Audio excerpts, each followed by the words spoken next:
다음 기사 보시죠. 한겨레입니다. 군, 한반도 유사시에 일본 전력 투입 불가하다.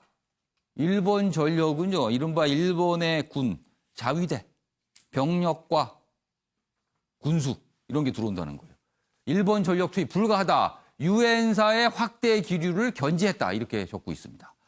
자, 이 얘기가 무슨 얘기 있는가 하면요. 여기 보면 뭐 논란이 있는데 이렇습니다. 미국이 유엔 사령부, 한국에 주둔하고 있죠. 유엔 사령부 역할을 확대하려는 듯한 움직임이 포착이 됐어요. 그래서 나온 말입니다. 여기 보시면 주한 미군이 전략 다이제스트라는 어떤 문건을 인터넷상에 이렇게 올립니다. 매년. 근데 올해께 올라왔는데요. 최근에 거기에 주목할 만한 대목들이 있어요. 그래서 그렇습니다. 여기 보시면 주한 미군이 올렸으니까 원문은 영어겠죠? 영어를 보면 영어 원문은 이렇게 돼 있습니다. 일본을 통한 지원과 전력 이동 뭐 이런 얘기를 해요. 일본을 통해서 뭔가 군수 지원을 받고 전력 이동한다. 그런데 한글 번역본도 올렸어요. 거기에는 이렇게 돼 있습니다. 일본과 지원 협력한다. 이건 달라요. 표현이. 일본을 통해서라는 거는요. 일본은 가만히 있고 거기를 뭔가 지나가서 온다는 뜻이고요. 일본과 지원 협력은 일본이 움직인다는 뜻이 됩니다. 그래서 유엔사가 뭔가 일본을 끌어들이려는 거 아니냐 이렇게 돼서 논란이 됐습니다. 그렇게 해석이 되면 일본 자위대 군인들이 한반도 유사시에 오게 되는 겁니다. 이거는 우리로서는 받아들이기 어려운 상황 아닙니까 지금? 자, 그래서 논란이 됐습니다. 여기 보아서 여러 가지 해석이 나옵니다. 그러자 우리 군이 이런 거 불가하다. 혹시라도 이렇다면 이건 불가능한 얘기다. 이렇게 얘기를 했습니다. 아무튼 이게 꽤 논란이 되고 있는데요. 그럼 여기서요. 어제 우리 군 관계자가 이 부분에 대해서 설명한 게 있는데 그 영상으로 확인해 보고 이어가겠습니다. 원문과 번역본 내용이 다르게 되어 있는 것으로 알고 있습니다. 원문을 참고하시면 이해가 되실 겁니다. 참모 활동으로 유엔사 요원으로 활동을 할 경우는 당연히 우리 국방부와 협의해야 가능합니다. 일본의 참여는 논의된 바 없습니다.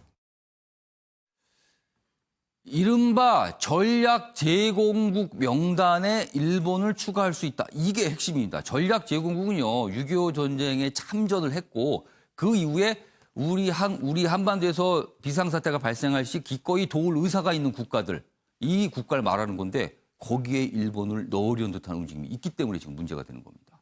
윤영호 의원님,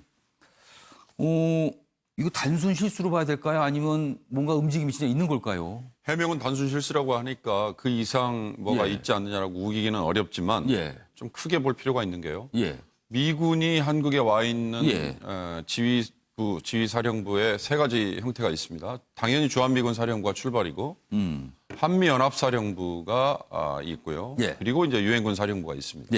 유엔군 사령부는 아시다시피 한국전쟁이 발발한 직후에 출발을 했고 그게 사령부 헤드쿼터가 한국에 지금 있는 거고요.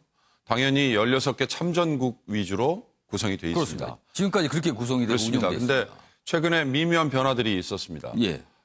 미국 측의 요청으로 싱가포르에서 열렸던 국방장관 회담 때 미국 측이 우리에게 사전 통보를 하지 않고 독일 장교를 유엔군 사령부에 연락장교로 추가하려는. 그럼 독일을 포함시키겠다는 거잖아요. 그러나 이제 아까 국방부 부대변인의 설명이 있었습니다만 당연히 우리 국방부와 협의를 사전에 해야 된다는 조건이 있었기 때문에 우리가 거부를 했어요.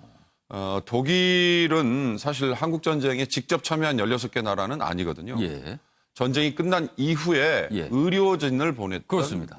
의료 참전국입니다. 약간 좀 다른 문제일 수 있어요. 그렇습니다. 그건. 일본의 경우는 당연히 우리에게는 감정적인 여러 반발이 있기 때문에 병력을 보낸다는 건 절대로 있을 수 없는 일이다라고 지금은 돼 있고요. 다만 장비와 시설을 지원하는 거는 이미 한국전쟁 때부터 왜냐하면 미군의 지원 베이스가 그쪽에 있었기 때문에 그런 점에서 일본을 통한이라는 표현은 어찌 보면 우리에게는 익숙해져 있는 거죠. 기존의 역할이라고 그냥 볼 수 있는 거예요. 그렇습니다. 이제 그런 점에서 저게 단순히 번역의 실수냐 아니냐라고 하는 거는 현 시점에서는 당사자들의 얘기를 들어야 하지만 예. 조금 더 크게 보자면 예. 전시작전 전시작전 지휘권이라는 게 우리에게 이제 넘어오도록 예, 돼 있지 않습니까? 그럴 경우에 벌어지는 지휘권을 누가 갖느냐에 대한 어찌 보면 주도권을 예. 놓고 미국과 우리 간에 마크에서는 어찌됐든 줄다리기가 아직은 있는 거다. 미국은 유엔군 사령부를 바로 그럴 때 활용하려고 하는 그럼 그림이 뭐예요? 한마디로 우리를 100% 믿지 못하니까 다른 장치를 두겠다 이런 뜻입니까? 다른 뭔가 장치를 두겠다. 만약에 이런 측면이라면 예. 이건 간단하게 넘어갈 수는 없는 사안이다. 뭐 앞으로 꾸준히 예. 양국 간의 동맹에 기초한 협조와 협의가 있어야 될 것 같습니다. 알겠습니다. 이게 어제 하루 종일 논란이 된 이유는요. 지금 우리와 일본이 심상치 않잖아요, 분위기가. 그런 와중에 미군 측에서 이런 입장이 나와서 이게 일이 커졌어요. 그리고 어제 미군 측이 최근에 공개했던 이 전략 다이제스트라는 이 문건에요. 일본이 등장한 게 올해가 처음이라고 합니다. 그전까지는 일본에 대해서 얘기하지 않았어요. 근데 일본이 처음으로 등장한 거예요. 그래서 단순히 거쳐갔다는 표현으로 지금 뭐 번역 오류라고 설명하지만 그래서 심상치 않다라는 해석이 나오는 거거든요. 관련 기사 또 있습니다. 보시죠. 유엔사 유사시 전력 제공국 확대 검토했다. 일본 포함 포석인가? 자, 어제 일본은 아니다라고 얘기했지만 그에 앞서서 제공국 확대를 검토했다라는 쪽은 뭔가 분위기가 분명히 있어요, 지금. 여기 보시면 기존엔 6.25 때 파병 국가 중심이었는데 지금 뭔가 확대하려는 움직임이 지금 잡히고 있는 거예요. 그래서 여기 설명이 되어 있습니다. 정부 소식통은 유엔사가 지난 1월 전력 제공국의 법적 자격을 검토했는데 그 결과 유엔 회원국이라면 전력 제공국이 될 수 있다는 해석을 내린 것으로 한다. 자, 이렇게 해석이 되면 일본은 유엔 회원국이잖아요. 들어올 수 있는 겁니다. 지금 유엔사에. 자, 김건학 교수님. 네. 그런데 유엔 헌장상 일본은 이른바 에너미 스테이트. 적국으로 아직도 규정돼 있습니다. 그죠? 그러면은 이거 어떻게 되는 겁니까? 우리는. 그러니까 지금 이 상황에서 이제 미국이 저렇게 일본이란 단어를 쓴 거는 굉장히 우리가 유의할 필요가 있다고 저는 생각을 해요. 그러니까 지금 우리 윤 의원님 말씀하셨지만 오역이다라고만 치부하기에는 굉장히 의도성이 강하게 깔려 있다. 그러니까 지금 뭔가를 이렇게 살짝 해보다가 아니야 뭐 이런 분위기예요 지금. 그렇죠. 근데 미국이 우리가 보면 굉장히 글자 하나에도 굉장히 신중을 기하고 그거를 몇 번 검토하는 그런 국가입니다. 그런 이게 그리고 규정 같은 걸 굉장히 중시하잖아요. 그렇죠. 공문서고 하나의 어떤 주한미군이 2019년에 할 것에 대한 어떤 것들을 제시하는 그런 문서이기 때문에 굉장히 공적인 성격이 들어가 있다는 거죠. 근데 지금 이것이 아까 말씀하신 대로 겹쳤어요. 그러니까 독일의 어떤 장교를 여기에 포함시키는 거.